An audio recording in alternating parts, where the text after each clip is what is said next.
Okay, thank you, David. Yeah, Okay. it's great to be here today with you all. I really appreciate the opportunity to talk with you a bit about communications over the course of the next 20 minutes or so, and then afterwards, we'll have an opportunity to answer any questions you may have. Yeah, so I'm Christopher Swinar, Assistant Professor and Program Coordinator for Communications at Trent Durham. I've been with Trent since 2021. And what I love about our campus is that it's an intimate learning community. We have an excellent student to faculty ratio and faculty who really care about the students. And what that means is that we want to get a lot of individualized attention, more than you would at a lot of other institutions. And for those who maybe want to have a little bit more attention from their professors or get to know the professors a bit better, this can be a really good opportunity for you. So let's get into it. I'll start with our unique value proposition. So in the communication program, we combine small classes and personalized instruction with experiential learning and career development and a student-centered faculty and staff to deliver what we think is a pretty unique program. There are lots of programs you can take, but many of them are at larger institutions with larger class sizes, begin to feel a little bit like educational factories, and people maybe will feel like, okay, I'm not so much in an institution here or university where people know me, but I'm kind of just a number. So we really try to work against that, preparing students for careers, but also helping them to find their sense of purpose and figure out what they're interested in, and really figure out who they want to be and what they want to do in their lives. Now, everybody's interested in outcomes. So some of the things that people do directly coming out of our degrees. Our degree prepares people quite directly for careers in public relations, corporate or business communications, social media management, event management, fundraising, and then content strategy as well. And people have gone on since graduating to work for institutions like Ontario Tech University, the Canadian Blood Services, the Ontario Society for the Prevention of Cruelty to Animals, Trent University, the Toronto Transit Commission, and a number of others. So we've had good success, even though we're a relatively new program. We've had good success placing our students in good work opportunities, good environments where they can begin their careers and really figure out what they want to do in the communications field. Um, Moving on here, what we do, so we provide students with marketable skills. Reading and writing obviously is very important in different contexts, but also, research, public speaking, content creation, various platforms, communication strategy. We learn about crisis communications, event management, all those sorts of things, but also the knowledge required to use those skills, because skills are great, but you've got to be able to be informed enough to use them effectively and know when to use a certain skill, how to use it, how to do it in a diplomatic manner so that it works with the people you're working with, and all those sorts of things.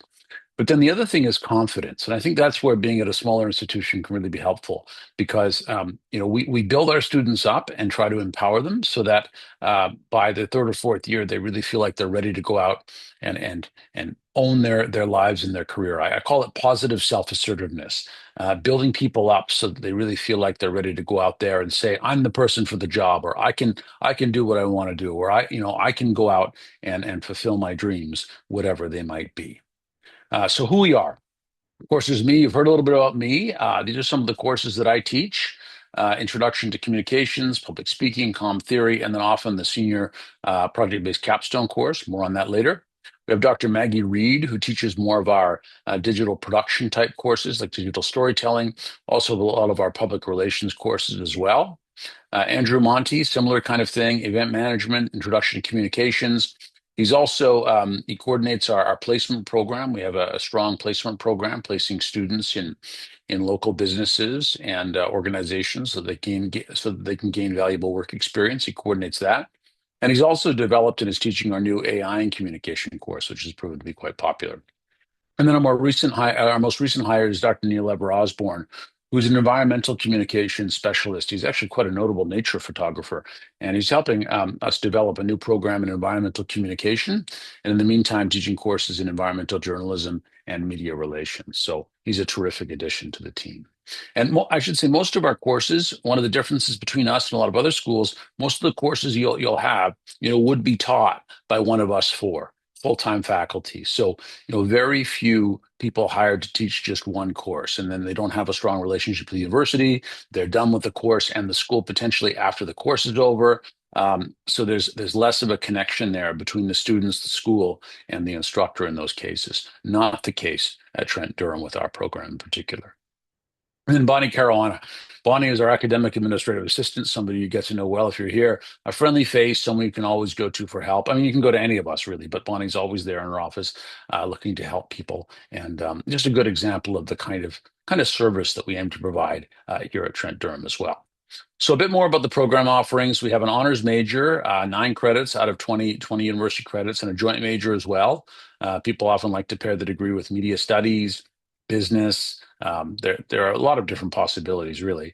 A 4-year honors co-op as well, which gives you 3 work terms within the 4 years. I'll talk a little bit more about that in a couple of minutes, but that's a popular option because you get the 3 work terms without having to extend your studies beyond 4 years.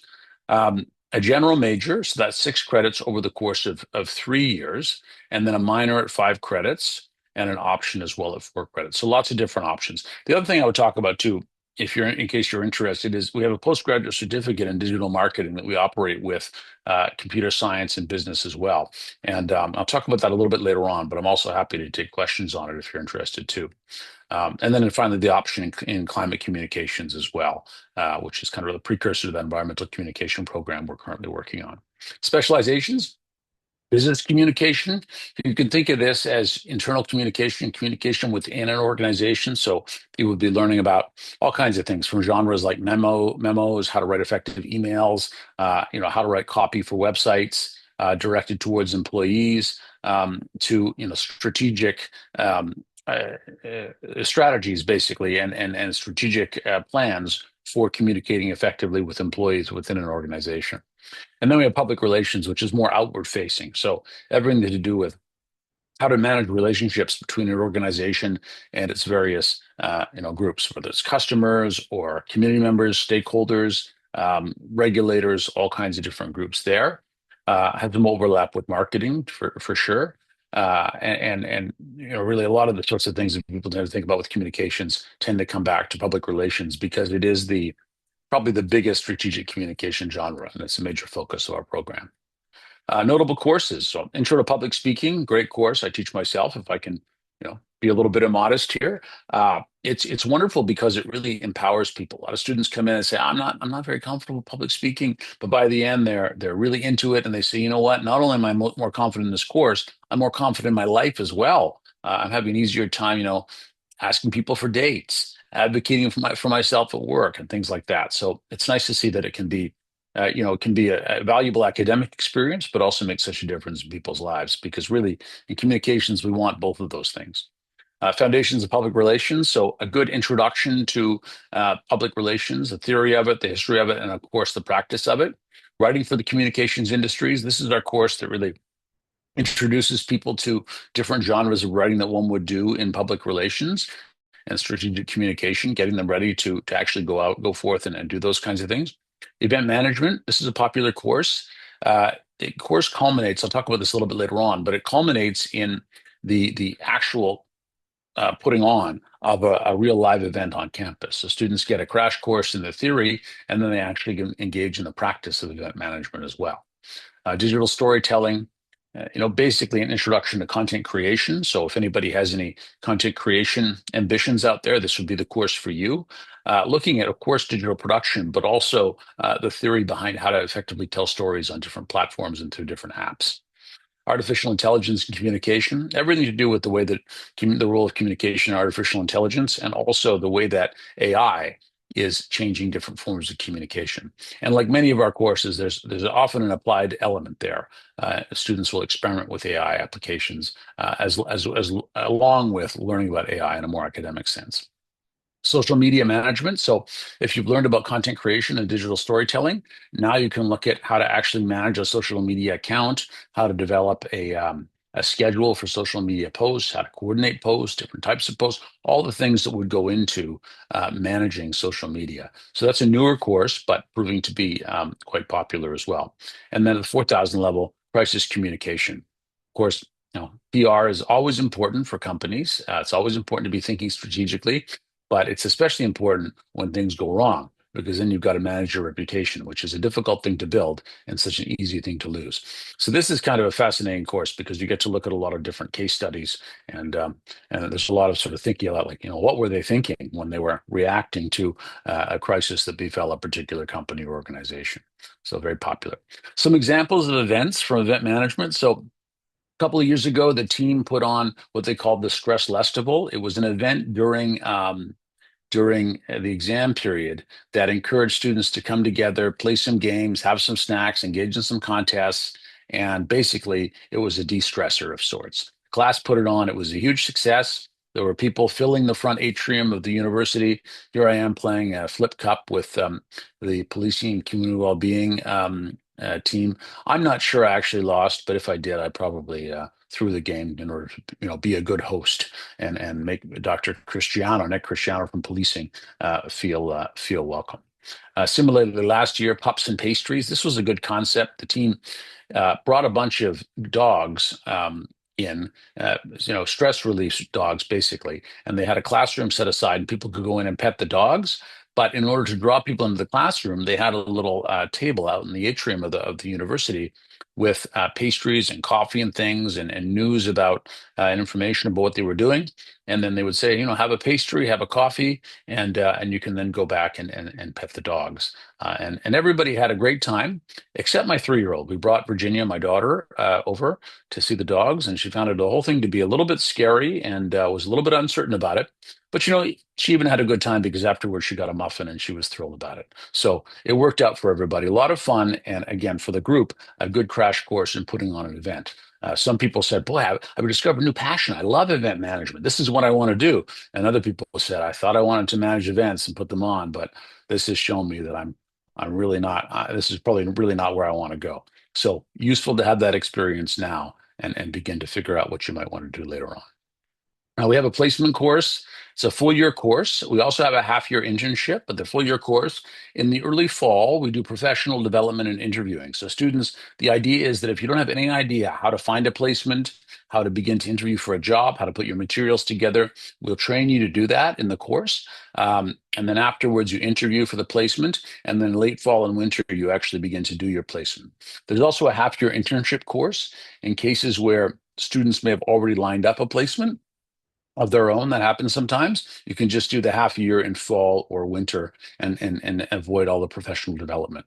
But this is something we created because students were saying, we don't even really know how to go out and find a summer job in the field. We don't even know where to begin. We don't know how to find a placement. What do we do? So we decided to create a course that would provide a little bit of help and assistance because we know it can be hard for people, whether they're coming from overseas and studying here and then trying to break into the Canadian marketplace, or even Canadian students who maybe have had jobs working at restaurants or in various service capacities, but have never actually worked in a professional setting. It can be hard for them to bridge from their studies to their post-study career. So, something we think about a lot, and we created this course as a means to address that, along with the practical events we do in some classes, and then the senior capstone, which I'll talk about in a moment as well.